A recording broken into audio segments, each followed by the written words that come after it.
So, most of you will know where we are, but just to remind you of kind of where we are, we're in the middle of, actually just past the middle of, a whole year on the theme of Buddhism through time and space. And we're in the midst of a sub-theme of the Mahayana, the Great Way, of which the big theme is the Bodhisattva ideal. And in the current month, we're talking about the particular Bodhisattva practices, the paramitas. And last week, Satyajoti and Vidanya did talks on dana or giving and sila or ethics. And they gave their talks the title of Connecting with Self and Other.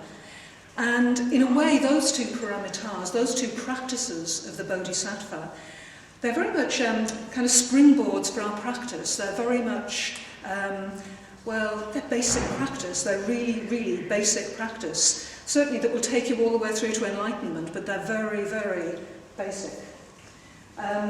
Next week, we're going to have a talk on samadhi and prajna, meditation and wisdom. And in a way, you could see that as the other end of the spiritual path, the dawning of enlightenment, breakthrough to reality. Though the fact is that all of these paramitas, they're all practiced at every stage in the path. And tonight, we're in the middle of the list. Tonight we're going to talk about Shanti and Virya, which are usually translated as patience and energy. And these two are incredibly, incredibly important for the whole of your spiritual career, really. The whole of the life of the Bodhisattva, the whole path of the Bodhisattva. Because they're dealing with the everyday stuff of practice. They really are the things that you're going to practice, probably, in every moment of the day, if you're really, really on the ball. And they're the way to work with your mental states so that you can, in fact, become the boss of your own life. And rather than just being lived out by a whole set of habits and tendencies, you're taking control with these two of your life and your mental states. So, I'm going to talk about Shanti, and then I'll hand over to Maitridasa, who will talk about Virya. And I'm going to start off by giving you some definitions about Shanti and what Shanti really means. Patience isn't quite it, actually. I'll talk in a minute about what it is. And then I'm going to talk about why we should practice Shanti, about how to practice it. I'll make some suggestions about opportunities that we might have for practicing Shanti. And then I'll finish with a very little bit from Shanti Deva, who wrote a very famous guide called the Bodhicharyavatara to the Bodhisattvas Way of Life, the Bodhisattvas practice, in fact, of the paramitas. Okay, so start out with the definition. On the list that you saw a minute ago of the paramitas, Shanti had patience written against it. And that's the translation that is often given when a one-word translation is used. But actually, Shanti is one of those words, it's a bit like metta. It doesn't really have one word in English that is the equivalent of it. And if we're trying to be a bit more precise about what Shanti is really about, we would probably give a definition something like this. So Shanti is the ability to stay in positive states of mind, even in difficult circumstances. Okay? So Shanti's got overtones, it does mean patience, but it's got overtones of positivity, of metta, of compassion. It's got very positive overtones. It definitely is about being able to stay positive. So the positive is really, really important. But the difficult circumstances are also important. And usually if there's one word needed, the word chosen is usually either patience or forbearance.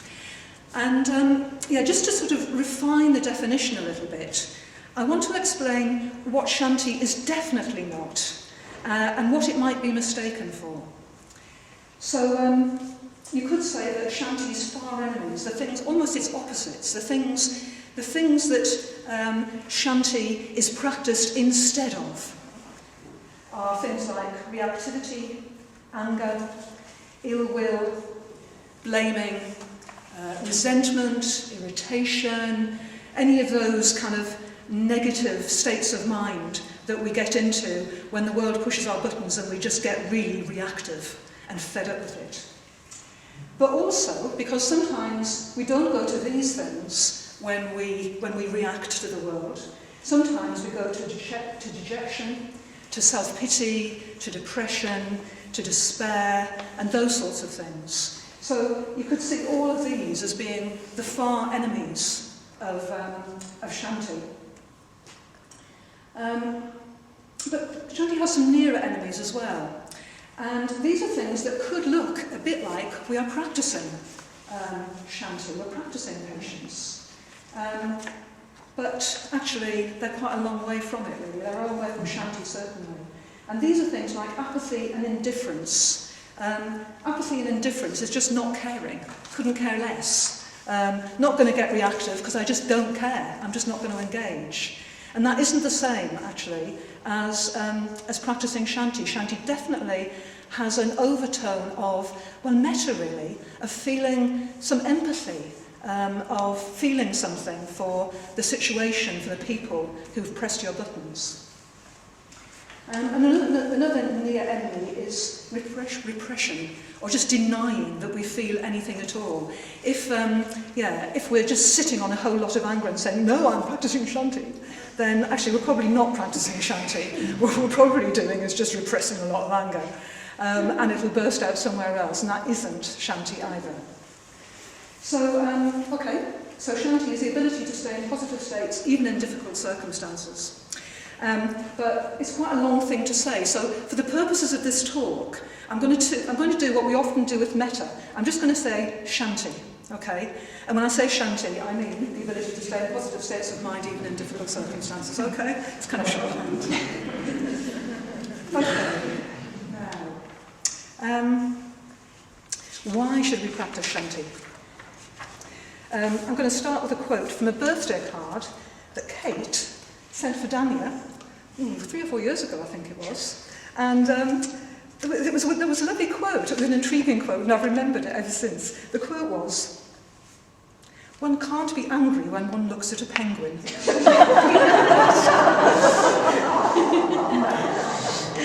Where did that come from? Okay, so I looked it up. And actually, it comes from a letter that was written in 1860 by John Ruskin, who's got very strong associations with Walkley. Actually, he spent a lot of time here. And I'll read you the full quote. When I begin to think at all, Ruskin writes, I get into states of disgust and fury at the way the mob is going on. Meaning by the mob, chiefly dukes, crown princes and such like persons, that I choke. And I have to go to the British Museum and look at the penguins till I get cool. I find penguins at present the only comfort in life. One feels everything in the world so sympathetically ridiculous. One can't be angry when one looks at a penguin. It's fantastic, isn't it? So, Ruskin is using penguins as an aid to his practice of Shanti. He's recognising that his states of mind are reactive and angry, that he's got into blaming and dejection, maybe even depression at the state of the world. And he knows that by contemplating penguins, he's going to put himself in touch with something that for him is inspiring and grounding. It's going to put him in touch with nature. One of the things that Ruskin's famous for was he's very famous both as a naturalist and an artist. He really loved the natural world and he was really interested in animals. So, contemplating penguins will give him a sense of perspective on his own mental states. And he wants to stay positive. And if that means looking at penguins, fantastic. Bring on the penguins, I say. So, in a way, that's one of two important reasons for practicing Shanti. The first is what Mr. Ruskin is demonstrating. Without Shanti, then we can just live our lives being pushed and pulled in all sorts of directions, emotionally, by what happens to us in life, by what life throws up at us. We let the world push our buttons and we just surrender. We surrender ourselves to living with the sorts of feelings that we get when our buttons are pressed. Anger, reactivity, irritation, depression, whatever. We allow those worldly winds to blow us around. I put up a list of the worldly winds. I'm not going to talk about them much tonight, but praise and blame, loss and gain, pleasure and pain, status and disapproval, all the things that kind of that hurt us or entice us, that we really want or that we really don't want. So if we allow the worldly winds to blow us around, then actually we don't have a lot of control over our lives. To practice Shanti is to live in the gap, noticing our response to the world, probably actually feeling the unpleasantness of being pushed and pulled, of wanting that praise, of wanting to deflect that blame. But if we're practicing Shanti, then we take charge of our own lives, and in spite of the feelings and the temptations, then we decide that we're going to be the boss, that we're going to take control of our own states of mind. So the first reason for practicing Shanti, being the boss. There's a second reason for practicing Shanti, and it's that it's so much pleasanter to live in the states of mind created by Shanti than it is to live in those reactive states of mind.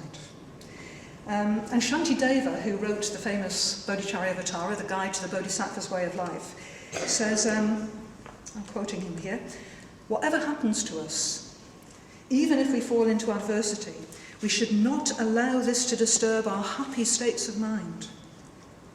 When we allow ourselves to be made unhappy by events, nothing is enjoyable, and we fall into unskillful states, like anger and so on. To be blunt, there is no way that an angry and resentful person can be happy.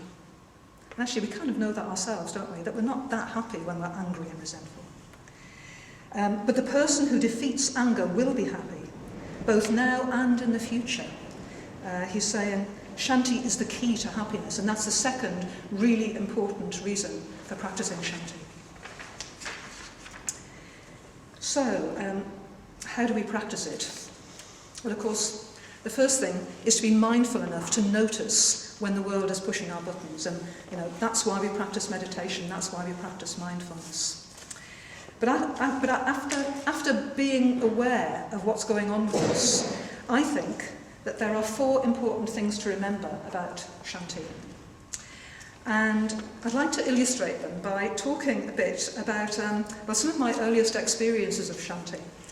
And they're lessons that I learned at 8 Scruton Avenue, Sunderland. 8 Scruton Avenue, Sunderland is a house on a big council housing estate where I grew up. It was a 3-bedroom council house with not a very big living room and a very damp, cold kitchen and bathroom. And there were 9 of us living there by the time I was 14. My mother, my father, and my 6 younger brothers and sisters, and myself. To say it was crowded was an understatement, really. And I knew from an early age that 8 Scruton Avenue was just a bit ugly, really. It was threadbare and scruffy and dog-eared in a way that only a house that is a playground for children can be. It was scruffy. When I was in my adolescence, I had the beginnings of an aesthetic sense, and 8 Scruton Avenue offended my aesthetic sensibilities. It really did. It was full of stuff. Clothes and toys and books and homework and socks and hairbrushes and elastic bands and bits of leftover food and dirty cups. And it was chaotic. Every time you opened a cupboard or a drawer, things sprang out of it, as things were just stuffed in. That's how we stored things. We stuffed things in and closed the door. There were two very different responses to this in our house. Margaret, my sister, who was closest to me in age, used to get furious. She would get furious that she lived in such a mess. She railed against it, and she blamed my mother for being a bad housekeeper, and she blamed my dad for not earning enough money that we could live in a bigger house. And she blamed the whole family for being so messy. And my reaction wasn't much more skillful, actually, but it was different. So ever the organiser, those of you who know me will know the organiser, I would tidy rooms and I would tidy cupboards and drawers. I would try to make the place look a bit nicer and try just to take some of the chaos and confusion out of particularly early mornings where everyone was rushing around saying, I can't find a hairbrush, or I can't find my homework, or I can't find my socks. There was, I did it for myself, really. I did it for my own satisfaction. But it was a bit of a fool's errand. If I tidied something, if I tidied a room, then by tea time it would be completely chaotic again. If I tidied a drawer, I would reckon it would last for 24 hours, not much longer. And actually, there were times when I'd go into despondency and a bit of self-pity, actually, that I had to live in such a mess. So I learned 4 very important lessons from 8 Scruton Avenue, and they're all relevant to Shanti. The first was, actually, the Buddha's first noble truth, the truth of dukkha, of unsatisfactoriness. Life doesn't always give us what we want. In fact, sometimes it gives us exactly the opposite of what we want. You clear the carpet and the baby's sick on it. And then a toddler drops a sticky lollipop on it, and two children, who are probably not even ours, but neighbours' children, are chasing each other, and then they grind that lollipop into the carpet so that it's never, ever going to come out. You tidy a cupboard, and then someone takes the tricycle from the very back of the cupboard and takes out everything else in the process, and all your tidying is for naught. Okay? That's dukkha. Tidiness, like most good things, just doesn't last. Second lesson I learned was, what I later realised was the Buddhist truth of conditioned co-production. Basically, that everything that happens because of conditions, and that certain conditions will inevitably lead to certain outcomes. 9 people living in a small house is going to lead to mess. It's no one's fault, and no one is to blame. It's just the way things are. Third thing I learned was that we have choices about our response. So Margaret's hunger was unpleasant for her and everyone else. My self-pity was unpleasant for me and for everybody else. The wise choice was to actually change the world, change the house, or change my mind. And in the end, I came to a kind of compromise. I decided that I would tidy up when there was a gain to be had. So if we were expecting guests, then I'd tidy up so the house would be a bit nicer when they arrived. Or sometimes I would tidy up just to give my mum a treat. But a lot of the time I decided it wasn't worth the effort and it was just going to make me miserable, so I just wouldn't bother. Fourth thing I learned, and this is really probably the most important one, was to look for the positives. And actually, I learned from my mother here. My mother was a woman who was very, very good at Shanti. She was really good at finding the things that were rewarding and enjoyable about being part of a big family. And her touchstone seemed to just be things that would please other people. So, given a choice, rather than tidying up, she'd given up on that long ago, she'd bake scones and pies for tea, or she'd take us to the beach or the park. Far more enjoyable than trying to tidy up and know that that was all going to be for nothing. And following her example, well, actually, I began to realise that the mess, in a way, was a measure of my parents' love for us. That we had way more toys and clothes and books than we could store, because my dad did all the overtime he could possibly get to earn the money, and my mother skimped and saved to be able to buy us really good Christmas and birthday presents. So actually there's a really positive spin on that mess, which is that, well, you know, it was a measure of love, really. How long have I had? 18 minutes. Okay. I'll miss the next bit then, thank you. Okay. A couple of things that are in this, one thing I think that the Buddha said that's relevant to how we practice Shanti. His parable of the arrows, I think, is particularly appropriate. The Buddha once asked a disciple, if a person is struck by an arrow, is it painful? The disciple says, it is.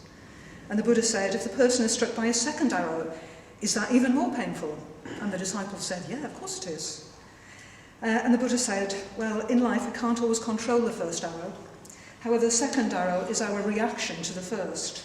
The second arrow is actually optional. So if we remember the second arrow, we can save ourselves a lot of pain. Okay, a list of opportunities to practice Shanti. Okay, there's a traditional Buddhist list, you won't be surprised to learn. And I'm only going to mention the list of 3. I'm going to mention one other, and then challenge you to find some opportunities for yourself. So the list of 3, opportunities to practice Shanti. The first one, all sorts of natural phenomena. So I think in Britain this mainly applies to the weather. Well, yes, there are quite a lot of opportunities of practicing Shanti in the face of the weather and its consequences. Perhaps not going into blaming when flooding has caused, when the exceptionally wet weather has caused flooding. A second lot of opportunities are to do with the body, our own bodies. Shantideva suggests that small physical discomforts are actually really useful. They're really useful opportunities for practicing Shanti, so that we'll kind of just get used to practicing Shanti on things like, he suggests, mosquito bites, itches, rashes, hunger and thirst. And he says if you practice on those things, then Shanti will get much easier for you for when you've got something really big that you've got to practice Shanti for. I'm currently practicing Shanti in relation to the effects of aging. So then there are a third set of opportunities for practicing Shanti which are in relation to other people. And actually I think these are the strongest, because other people can be infuriating, can't they?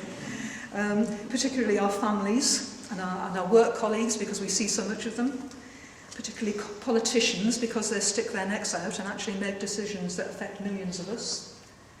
And particularly all those selfish people and unskillful people and people who see things completely differently from us. They're all completely infuriating. So you can probably think of lots of situations of your own. Actually, you might like to just begin to think about it now. You know, what situations are there in which I could practice Shanti? Most of them probably aren't just another person or just a bodily discomfort. A lot of them are much more complex than that. But we all know the things that press our buttons. If something presses your button and sends you into despair or anger, it's an opportunity for practicing Shanti. And I just want to add one more to the traditional list of 3, because I suspect that this might not have been needed when the list was first drawn up, probably a couple of millennia ago. But these days, we're very good at beating ourselves up for falling short of very high self-expectations. I think that we need especially to exercise Shanti towards ourselves. And especially we need to exercise Shanti when we fall short of our ideals, when we catch ourselves thinking, I've done it again, okay? There was the first arrow of that thing happening. There was the second arrow that I let myself be stabbed with, of getting really angry. And I forgot to practice Shanti, so that's a third arrow, okay? So there's a certain measure of Shanti that needs practicing in relation to ourselves and our own practice.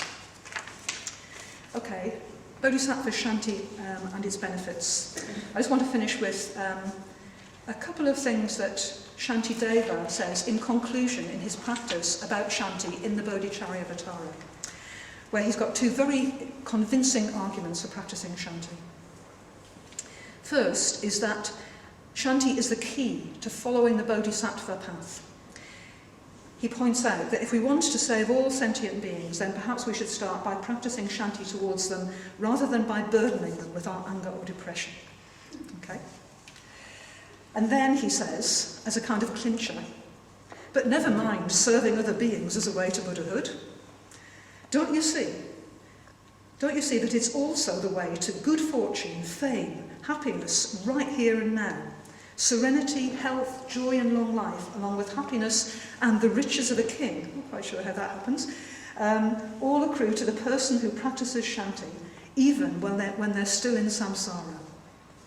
So, practice Shanti for your own sake, as well as for the sake of all beings. Okay, thank you.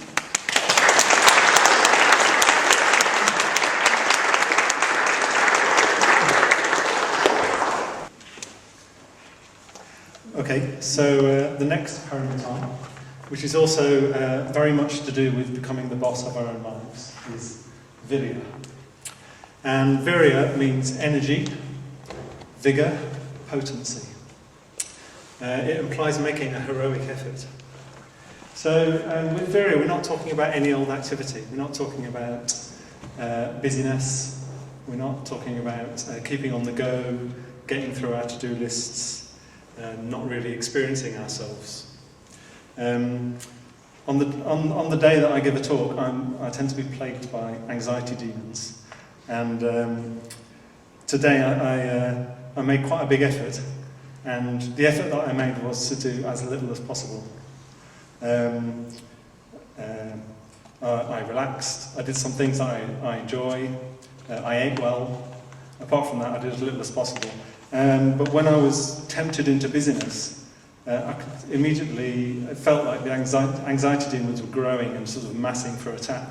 As soon as I stopped being busy and just sat and did nothing, then they shrank and retreated again. So this sort of busyness which distracts us from doing the work that actually needs to be done is often described as a form of laziness. Busyness as a form of laziness. So the word virya is related to some English words. It's related to the English words virile and virtue. So they all start with VIR. So it has connotations of both strength, virility, and ethical excellence. So in the Buddhist context, virya specifically means energy in pursuit of the good, or energy in pursuit of the skillful. And in the context of Mahayana Buddhism, the good, the skillful, means enlightenment for the sake of all beings. So we could describe virya as energy in pursuit of the greatest good for all. Energy directed at the greatest good for all. So why do we need it? Why do we need virya? Well, both in the Pali Canon and in Mahayana texts, we're urged to awaken our energies, to seize the initiative, and to make heroic efforts. The spiritual life is an active life. It's a dynamic life, not an armchair life. We need to be prepared to try and try again, no matter how many times we come unstuck. And the main reason for this is that all of our practice, all the practice of the paramitas, depends on energy. It takes effort to step outside of ourselves and connect with others with generosity. It takes efforts to overcome unskillful habits.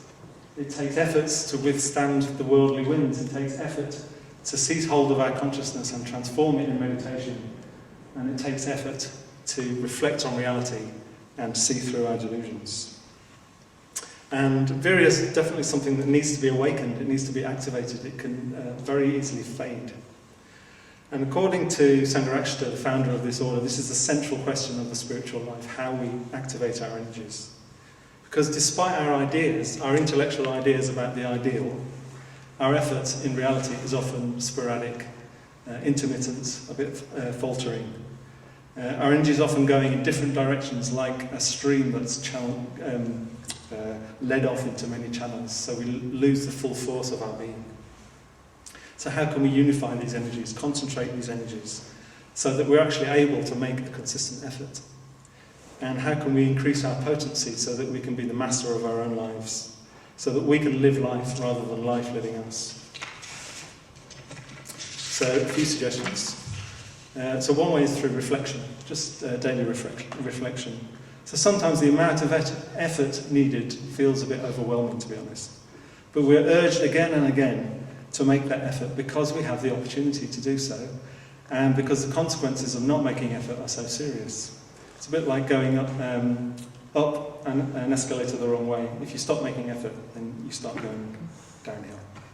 So in one of the early suttas, the Buddha says, "Arise, sit up.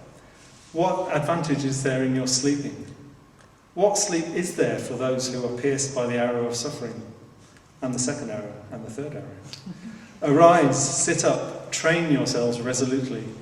Do not let Mara delude you and place you under his control. Do not let this opportune moment pass." And you see this again and again in quite a lot of the Mahayana texts, this idea of the opportune moment, the precious opportunity.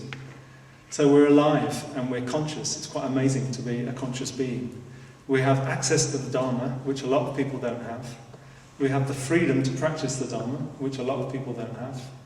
And we have the leisure to practice, which a lot of people don't have. So reflecting on this precious opportunity can motivate us to make effort. Another thing we can do is to develop awareness, specifically awareness of those negative mental states which cause our energies to leak away. So much of our energy is wasted in battling anger, anxiety, fear, guilt. And as well as developing awareness of those, we can counteract that by cultivating positive mental states, cultivating metta, contentment, confidence. So both of these things, developing awareness of negative mental states and cultivating positive mental states, we can do both in the mindfulness of breathing and the metta bhavana, and also in our daily life. Another thing we can do is choose to engage in real communication, in honest, deep communication about our lives with members of the Sangha, rather than frittering energy away in superficial speech. And sometimes we might even get the chance to enjoy periods of silence, maybe on retreat or in the countryside. And that allows us to conserve our energy, and it allows deeper energies to bubble up.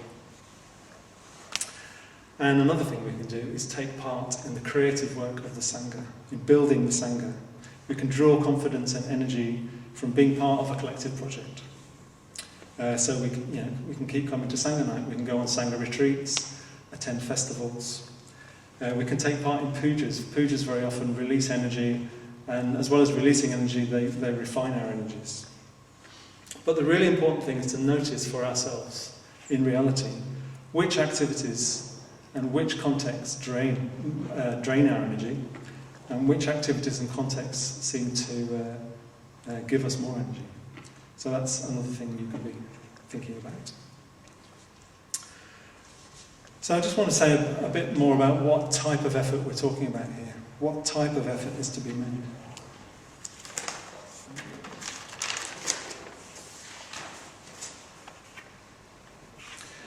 So the first thing is we're looking for a steady effort. A steady effort.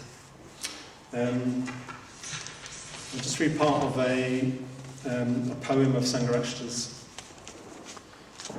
Reading some books, you'd think the Buddha's way, as though tarmacked, ran smooth and white, straight as an arrow, billboards left and right, and that the yellow buses, 3 times a day, whirled past the milestones, which say, Nirvana, 15 miles.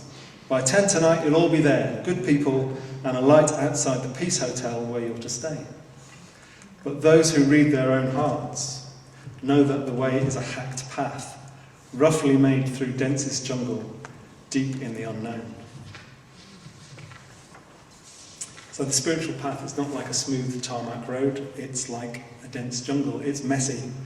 There'll be wrong turns, we might get lost, we'll go down dead ends, we'll run into huge boulders, we might have to retrace our steps and start again. Sometimes we feel like we're just getting nowhere, or even going backwards. And sometimes we get tangled up. Life's twists and turns just tangle us up, take us over. It's very easy to lose heart deep in that jungle. hang on a bit, I didn't sign up for this. I signed up for a smooth tarmac road. So it's important that we make a steady, persistent effort. Just keep acting with kindness. Keep meditating, keep plugging away. So much can be achieved when we just carry on. So we've had penguins, and now we're going to have a squirrel. A little folk tale from a collection called the Jatakas in the Pali Canon. So you can think of these as like Buddhist folk tales. And in this tale, the king of the gods, Indra, is on a long journey. And during this journey, he comes to the edge of a broad river. A huge river like the Ganges. And he sees something really, really odd at the side of the river. He sees a squirrel going into the water, dipping its bushy tail into the water, running out of the river, sprinkling it on the earth, then going back into the river and doing the same again and again. And Indra is intrigued. What on earth are you doing? And quite cheerfully and straightforwardly, the squirrel says, well, I'm transferring the water of the river onto the land. What else do you think I'm doing? You foolish squirrel, says Indra, do you really think you can fulfill that task? And the squirrel says, certainly, it's just a question of going on long enough. So you can imagine next time you sit to meditate that you're a squirrel dipping its bushy tail into a huge river.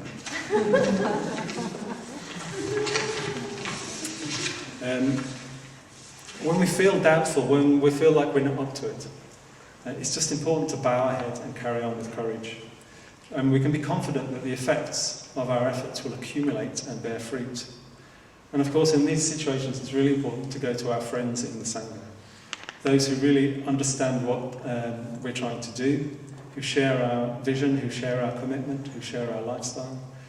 Those we can rely on for encouragement and wise guidance. Difficult as it is, we can also reflect on what we have already achieved.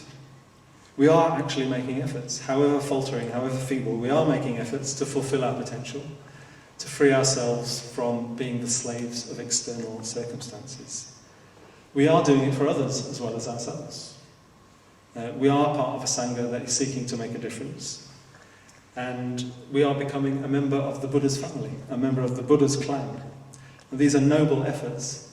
And reflecting on this, we can feel a sense of collective, positive pride and solidarity. And this reflection can give us the energy to keep going. So, we're also looking for a natural effort. So the process of spiritual development can't be forced. That's like trying to make a plant grow by forcibly opening the buds. It just doesn't work. So we might put loads of energy into reading books on transcendental wisdom, or we might spend loads of energy on a particular so-called advanced meditation practice in order to try and leapfrog to a higher stage. But it doesn't work. Ethics cannot be bypassed. Evolving into an integrated, positive human being can't be bypassed. So although it's a demanding process, there is actually something quite natural and reliable about spiritual development. An ethical mind becomes happier. A happier mind becomes calmer. A calmer mind becomes concentrated. And a concentrated mind can see more clearly. This is something we can rely on. It's a natural process rather than an act of will. So if we apply ourselves steadily to the work of ethics and meditation, we can feel confident that we are creating the conditions for gradual, natural, positive growth. We're looking for a balanced effort. So the Buddha made it very, very clear that it is necessary to strive. The Buddha's last words were appamadena sampadeta, with vigilance strive on. So he was very concerned that his followers kept striving, kept making an effort. And this is particularly true when we're in the early stages of practice. But sometimes it's also necessary to relax, to let go of our grip, to open up to deeper, free-flowing energies. And then they might even seem to come from outside of ourselves. And it's like we're opening up to something outside of ourselves. So an analogy for this is someone in a boat rowing hard to get through the side eddies and currents of a river. But then, at a certain point, hoisting the sail, letting the wind do the rest, sitting back, maybe just with a hand on the rudder for fine-tuning, and enjoying the ride. But of course, if you do that too soon, then you'll end up being battered around by the currents. So just like learning to sail a boat, balancing our efforts is a skill, and it's a skill to be learned. And there's no hard and fast rule about it. So again, we need to go to friends for advice a lot of the time. So last year I did my first 2-week solitary retreat, which I was very excited about and a bit nervous. And I went to one of my spiritual friends called Padmavajra, who ordained me. And I went with quite a thought-out plan of action for all the efforts I was going to make on this retreat. And I asked him what he thought, and his response was, well, you can try enjoying it. So that's what I did. I went on a solitary retreat and I enjoyed it. And that was my precept, my specific precept from my friend, was to enjoy it. So, but actually he could see that I would achieve a lot more by just relaxing and enjoying it than to go with a plan of action and trying to sort of force something into being.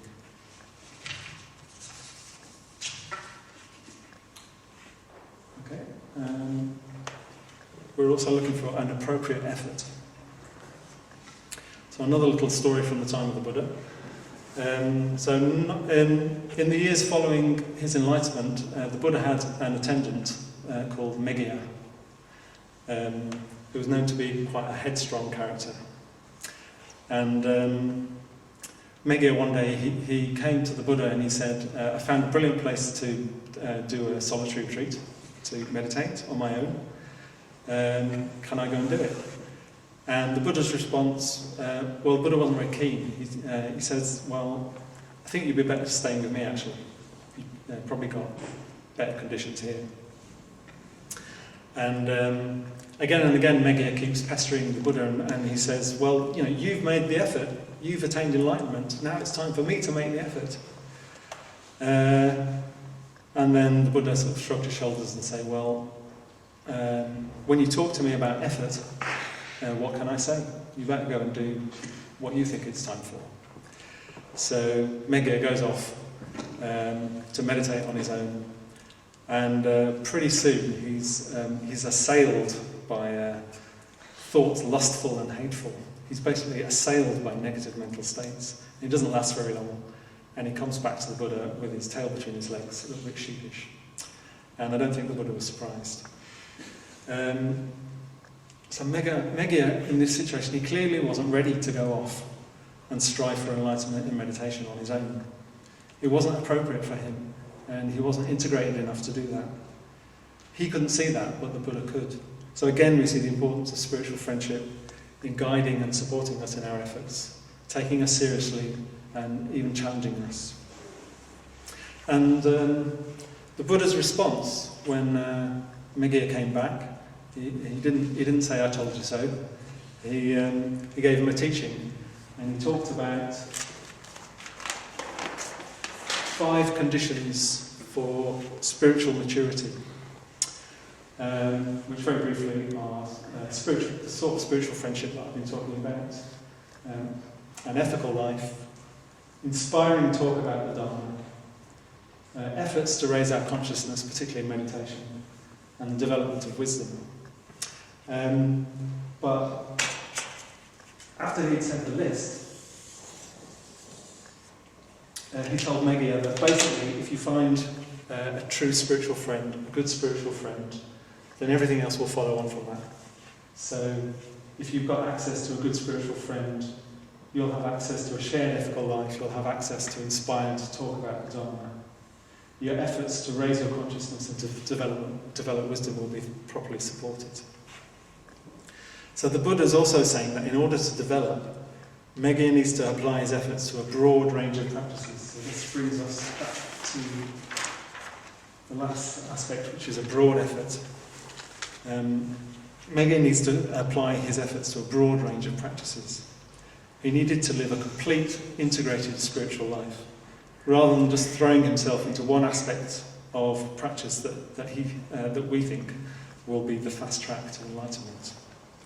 The Buddha is saying that as well, that if we are to apply our efforts single-mindedly to anything, it better be spiritual friendship, because then all our other efforts will be supported and they're far more likely to be fruitful. So that's the practice of Virya for most of us. A steady, natural, balanced, appropriate and broad-ranging effort. But what about the Virya of the Bodhisattva? So a Bodhisattva combines effort with transcendental wisdom. So the Bodhisattva has no sense of himself or herself as a separate entity making effort self-consciously. This is me making efforts to get enlightenment. There's just spontaneous activity for the benefit of others. The Bodhisattva is said to constantly blaze up in activity, yet at the same time remain at peace. Uninterrupted by success or failure, praise or blame, thoughts of status, just spontaneous activity for the benefit of others. And again, we have some clues from the Bodhicharyavatara, the Bodhisattva's Way of Life, which says that the Bodhisattva is immersed in what they are doing, swimming in it, plunging into it playfully, like an elephant inflamed by the midday heat on seeing a pool. And after having a bath, getting out of it and plunging into another and another and another. So yeah, immersed, swimming playfully in activity. And also the Bodhisattva loves what they are doing. Actually, they're in love with what they are doing. They're intoxicated by it, insatiable, like someone hankering for the pleasure and the fruit of love play. There's nothing they would rather be doing. Nothing at all they would rather be doing. And maybe you've had a faint glimpse of what this might be like. When you're engaged in an activity that you just love, you really love it. It doesn't actually feel like work, it's just play. It feels effortless and your energies seem to be free-flowing. Even after several hours of hard exertion, you can feel refreshed and full of energy. So it's important sometimes to do the things that we love doing. Okay, so let us patiently make effort to work on ourselves so that finally we can forget ourselves. Work on ourselves so that finally we can forget ourselves and work together, play together, love together in pursuit of the greatest good for all.